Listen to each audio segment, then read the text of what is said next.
Secretary of Labor Marty Walsh has announced his intention to leave the Biden administration, and reports suggest Deputy Secretary Julie Su is the leading candidate to replace him. As chair of the House Subcommittee on Workforce Protections, I am urging President Biden in the strongest terms not to appoint Julie Su to this important cabinet post. Prior to joining the Biden Labor Department, Su was California's Secretary of Labor under Governor Gavin Newsom. To say that she failed the people of California in that role would be an extreme understatement. I was serving in the state assembly during her tenure. I witnessed firsthand failures on a scale that no state in this country has ever experienced.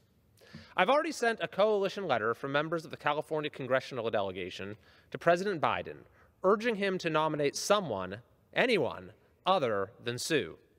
Today, I will expand on the points we raised in that letter. The amount of suffering Su's Labor Department inflicted on my constituents and millions of Californians needs to be understood by the President and by every senator who would be voting on her nomination. Specifically, I'll be discussing three main failures in her tenure in California, each of which is independently disqualifying. First, under her supervision, California's unemployment office, known as the EDD, failed to deliver benefits to millions of Californians. Second, at the same time, thanks to Su's gross negligence, the EDD allowed the largest fraud of taxpayer dollars in history. Third, Su helped destroy the careers of thousands of California freelancers as an architect of a labor law that effectively bans independent work. Let's start first by looking at the EDD's staggering failures under Su's watch to perform its basic function of delivering benefits to the unemployed. Now, California had the highest or second highest unemployment rate in the entire country through most of the COVID-19 era. This, in itself, could be seen as a significant failing of the state's Secretary of Labor. Yet, what was even worse is that those people who lost their paychecks on the government's orders, millions of Californians, had to wait weeks, months, or in some cases indefinitely for the unemployment benefits they were entitled to by law. Now, in fairness, the COVID shutdown presented unemployment departments with unprecedented demands, and a number of states struggled to keep up. But what happened in California under Su's management is simply without comparison. An estimated 5 million claims were delayed, many for months on end. An estimated 1 million people were wrongfully denied benefits. As a result, many of my constituents were left helpless, with no income, no ability to provide for their families. Many became dependent on food banks, had to cut back on basic necessities, had to dip into their life savings or take on debt. For example, in late April of 2020, my office received a call from a woman named Emily, who was inconsolable, saying she was on the brink of giving up hope. She was out of work, and her EDD claim had been pending for a month. She had no money, no way to pay her bills or put food on the table. "I just can't do this anymore," she said, adding she couldn't hang on the governor's promises anymore. We later learned the agency had made a basic processing error, denying her claim and not even telling her. I could provide hundreds of other stories just like this. At times during 2020, my office would open dozens of new cases every day from constituents who could not get their benefits.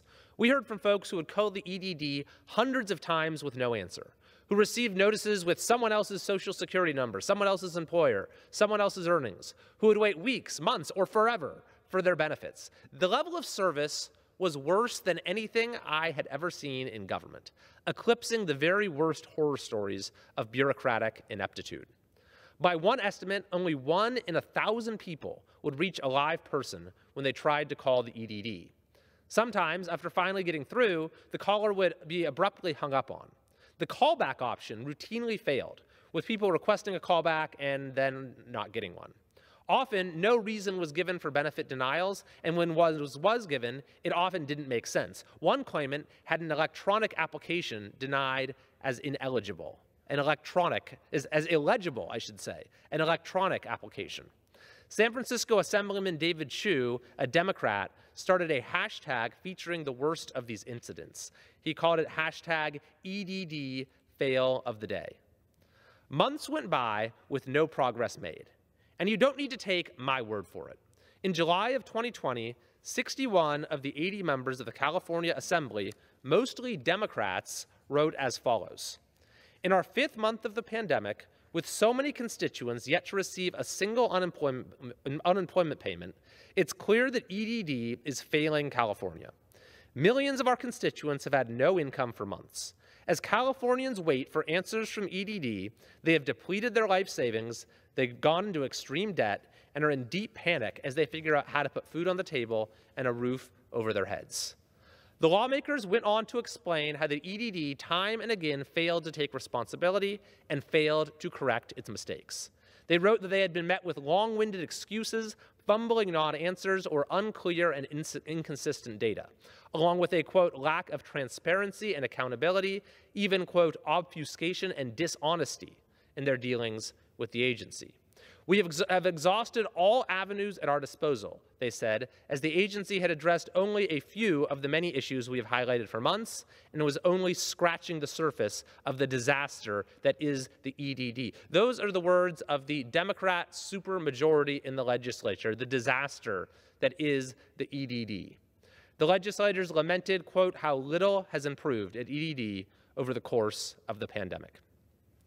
Independent reports would soon confirm the extent of the agency's mismanagement and deception. While the EDD had said in July of 2020 that its claims backlog would be cleared by September, a report found 1.5 million claims remained unresolved, and the backlog was increasing by 10,000 each week. The Independent Legislative Analyst's Office found the EDD mischaracterized the crisis repeatedly to the legislature. For instance, the EDD claimed 705,000 claims were denied, when the real number was 3.4 million. Under Julie Su, California's unemployment office became the national poster child for government failure. Su failed to prevent avoidable problems, failed to address the crisis as it spiraled out of control, and failed to honestly acknowledge problems after the fact. Millions of Californians paid the price. And it bears emphasizing that these were people who had lost their jobs on the government's orders and had been paying in to the very system that was now failing them. Even allies of the governor and Secretary Su concluded that she was responsible.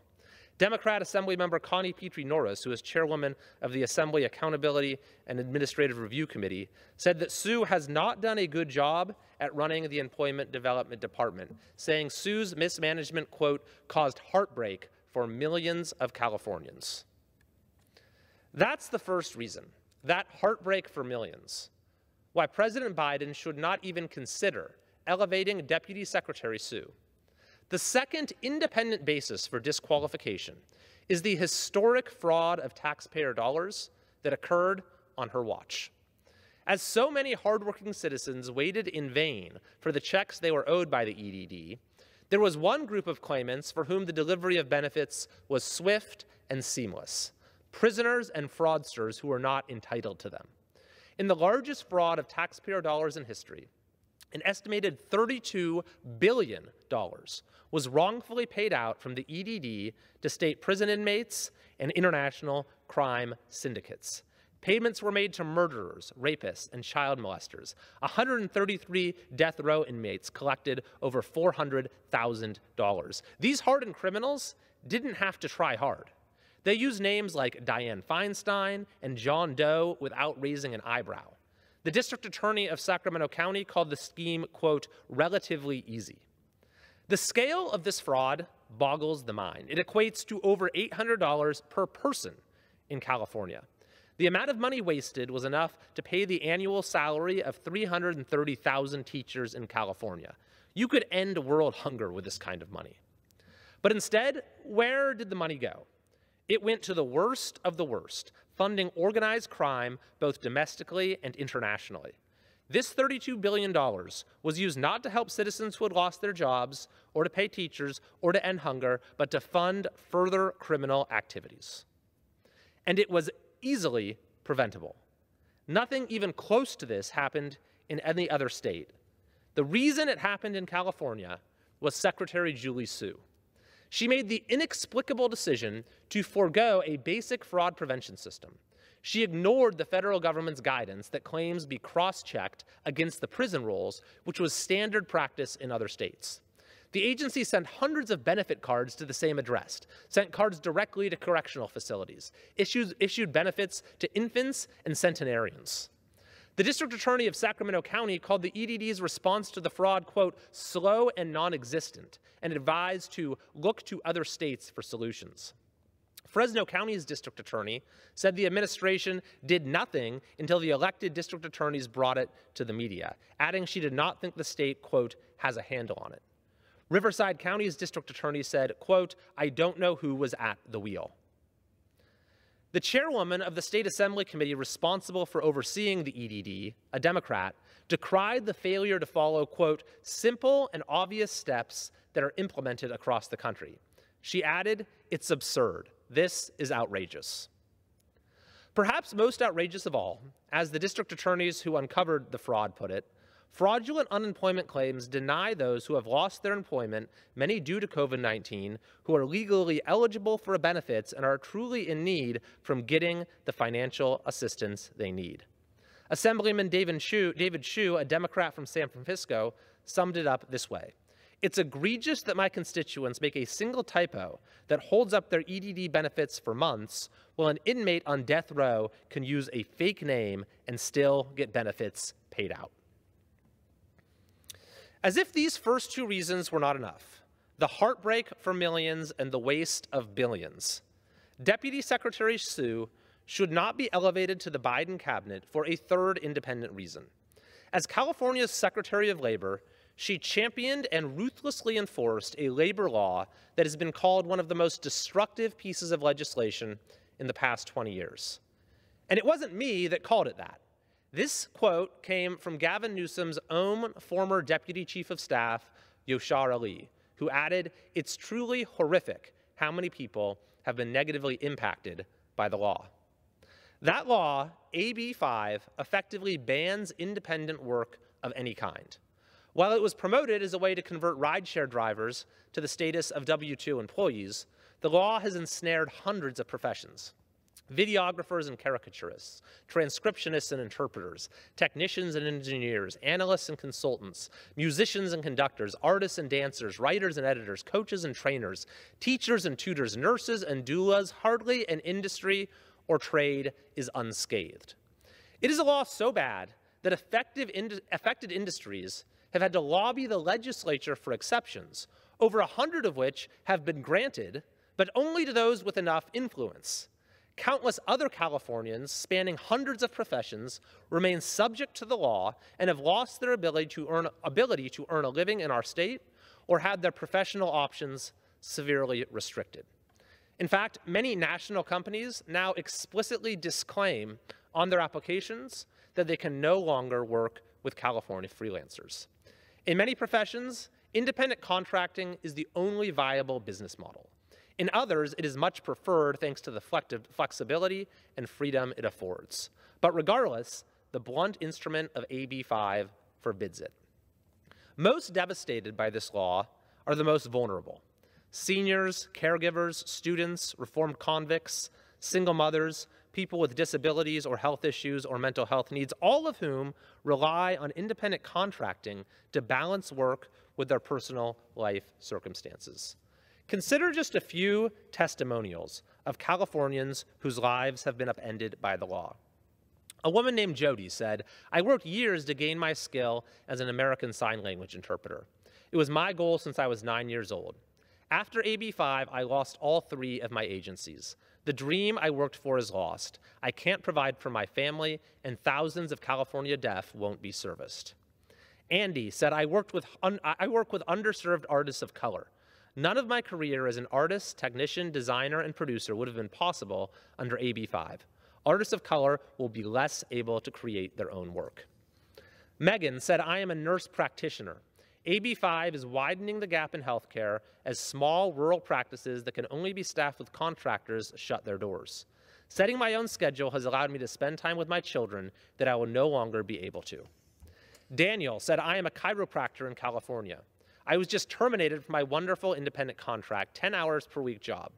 The company cited AB 5. I've had this job for 10 years. The job allowed me flexibility to take care of my 3 special needs kids. Now it's gone. Jared said AB 5 forced me to shut down my business. I went from making $80,000 per year in home services to a minimum wage employee. My family trade is gone. I've gone from working 4 days a week to spend time with my kids to not knowing if I can make ends meet working 7 days. Kathy said, I'm a 71-year-old transcriber. I raised 6 kids and went to work in my 40s, but I had to retire at 62 due to health issues. I depend on my at-home transcription pay to survive and pay my bills. For 8 years, I did okay until AB 5. And Barbara said, I'm a proofreader. Competition is fierce and it's hard to get clients, but I did it. I was thrilled to choose jobs I was best suited for and to work when I wanted. After AB 5, Californians need not apply. Julie Su has been called an architect of this law. After its enactment, she used her position as California Secretary of Labor to ruthlessly enforce it. Here's what Su said in her own words. She said, the way to enforce AB 5 is just doing investigations and audits. That will be on both wages and tax, she went on. She said, so we will be doing investigations and audits so that those who want to comply with the need to reclassify can do so, and those who won't will understand that that's not the kind of economy we want in California. Think about how callous those words are. Just wiping out hundreds of professions, countless people. That's not the kind of economy we want in California, she said.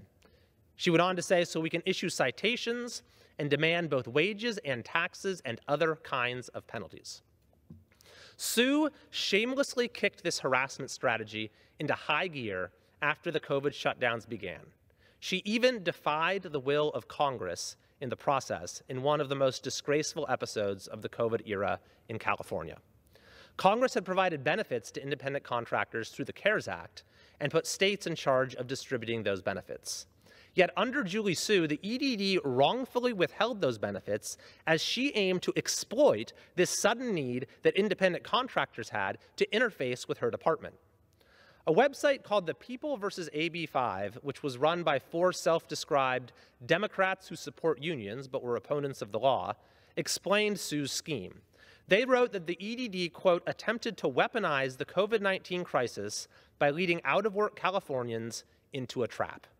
Instead of giving them access to benefits, the benefits Congress had included for independent contractors in the CARES Act, the EDD tried to shoehorn them into the regular unemployment system, where they would then have to name the names of their business partners. Then, once it had that list, the EDD would launch audits of the named businesses for allegedly violating AB 5 and would hit them with fines ranging from $5,000 to $25,000 per, quote, misclassification. And this would be applied retroactively to before the law even existed. The website gave an example of a small Princess for Your Little Girl's Birthday Party business whose owner was audited and fined $60,000 dating back several years.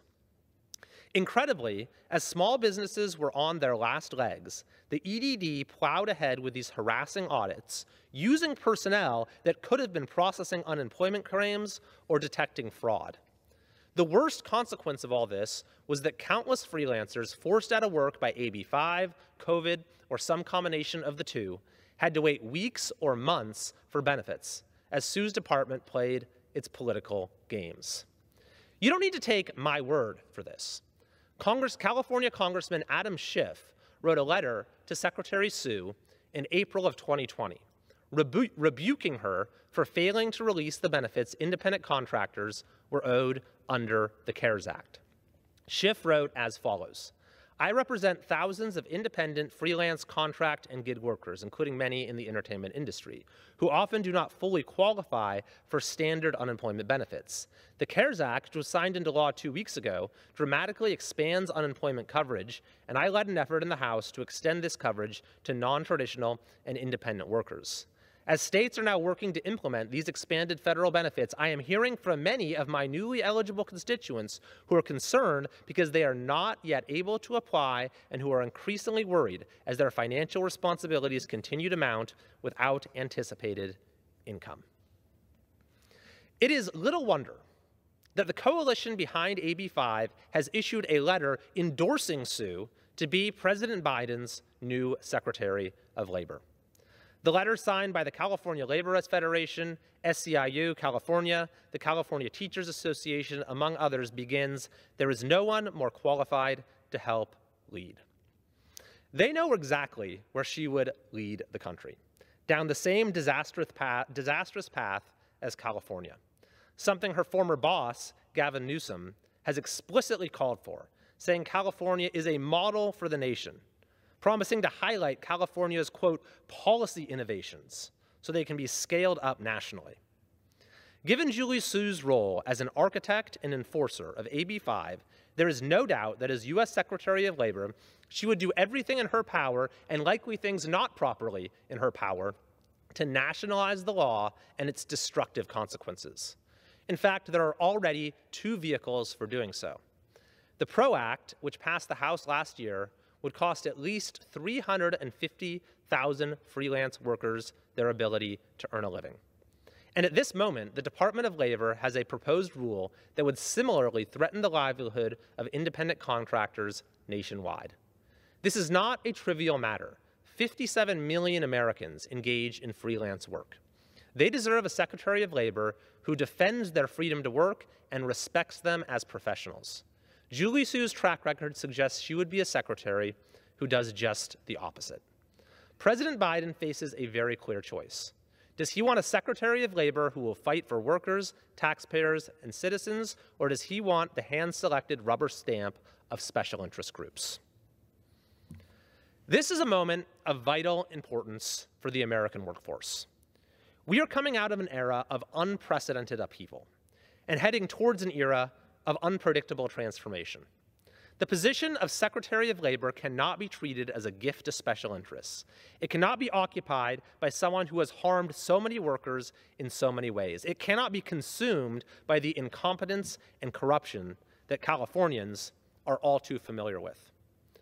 I urge President Biden to cease consideration of Julie Su for Labor Secretary and to appoint a new secretary who is competent and qualified, who is pro-worker and pro-small business, who will work with Democrats and Republicans alike, who will unleash our economic potential rather than suppress it, and who understands that it is ingenuity and hard work, not the heavy hand of government, that has made the American workforce the greatest engine for progress the world has ever known. Thank you, and I yield.